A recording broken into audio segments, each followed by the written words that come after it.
N V News, the ray of positive. नमस्कार, मैं हूं आनंद मिश्रा और आप देख रहे हैं एनवी न्यूज। पिछले कुछ समय से लगातार न सिर्फ आम जनता सरकार को आड़े हाथों लेती रही है, न सिर्फ जनता सरकार के कामों को लेकर तमाम खबरों पर अपनी बेबाकी से सोशल मीडिया पर राय रखती रही है, बल्कि इसके अलावा लगातार सरकार जिस तरीके का कोविड-19 के दौर में रवैया अपना रही है, उस पर भी जनता काफी नाखुश नजर आ रही है। सोशल मीडिया पर जिस तरीके से नाराजगी लोगों ने अपनी जताई है, उस पर कोर्ट ने भी कहा कि सोशल मीडिया पर लोगों की आवाज को दबाया नहीं जा सकता।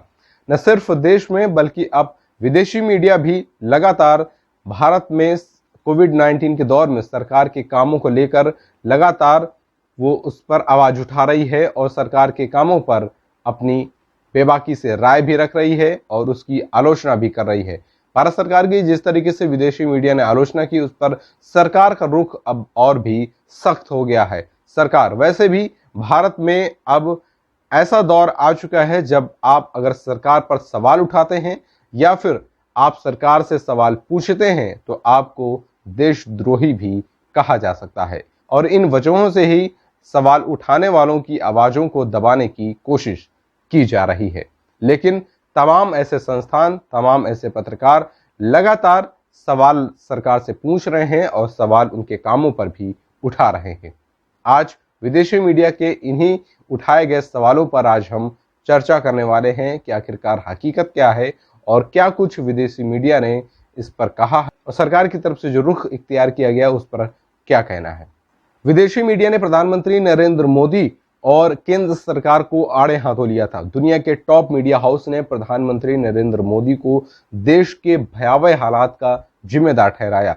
ऑस्ट्रेलिया के जाने माने मीडिया हाउस द ऑस्ट्रेलियन ने भी ऐसा ही आर्टिकल कुछ दिनों पहले छापा था। इसके बाद ऑस्ट्रेलिया में कैनबरा स्थित इंडियन हाई कमीशन हरकत में आ गया।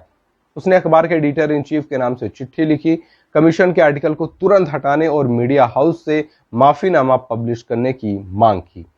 हम उस चिट्ठी के कुछ हिस्सों में कही गई बातों और उसके सामने देश के असली हालात की तुलना करने की कोशिश करेंगे। आइए जानते हैं चिट्ठी में क्या लिखा गया और असलियत क्या है।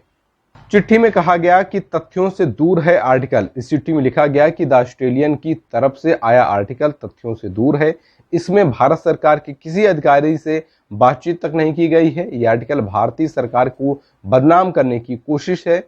साथ ही साथ इसमें कोरोना को लेकर भारत की तरफ से उठाए जा रहे कदमों की भी अनदेखी की गई है। असलियत अब हम बताते हैं कि क्या है। पिछले 10 दिन से 3 लाख से ज्यादा केस मिल रहे हैं। शुक्रवार को नए मरीजों की संख्या 4 लाख के पार पहुंच चुकी है। सरकारी आंकड़ों के मुताबिक शुक्रवार को कोरोना से जान गंवाने वालों की संख्या 3500 के पार रही है। एक्टिव केस के मामले में भारत दूसरे नंबर पर है। इसके अलावा जो चिट्ठी ऑस्ट्रेलियन अखबार को लिखी गई उसमें कहा गया कि कोरोना के लिए हर संभव कदम उठाए गए हैं। शुरुआत में लॉकडाउन से लेकर अब वैक्सीनेशन अभियान तक भारतीय सरकार ने कोरोना के खिलाफ हर संभव कदम उठाए हैं। कोरोना टेस्ट की रफ्तार बढ़ाने के साथ ट्रीटमेंट को मजबूत करके लाखों की जिंदगी को बचाया गया है। असलियत क्या है, दूसरा पक्ष भी जान लेते हैं। टेस्टिंग की बात करें तो 30 अप्रैल को 19.5 लाख टेस्ट हुए।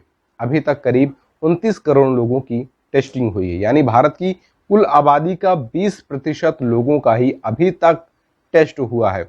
इसके अलावा अस्पतालों में ऑक्सीजन की किल्लत और अस्पतालों में बेड के लिए जंग जैसा माहौल पूरे देश को पता है कि किस तरीके के हालात हैं।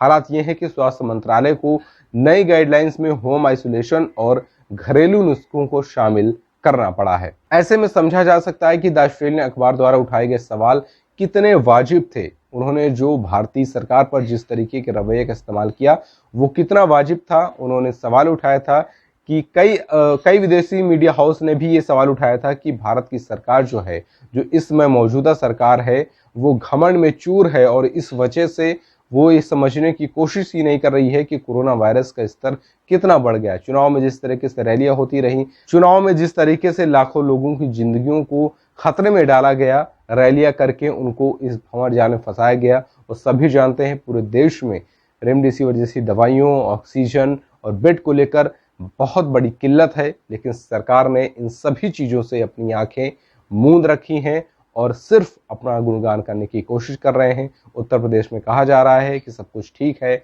लगातार ऑक्सीजन की कमी से लोग जान गंवा रहे हैं, लेकिन फिर भी सरकार की तरफ से कहा जा रहा है कि सब कुछ ठीक है। शायद इसकी वजह 2022 में हो रहे विधानसभा चुनाव हो सकते हैं।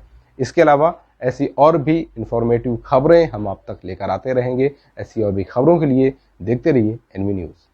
NV News, a ray of positive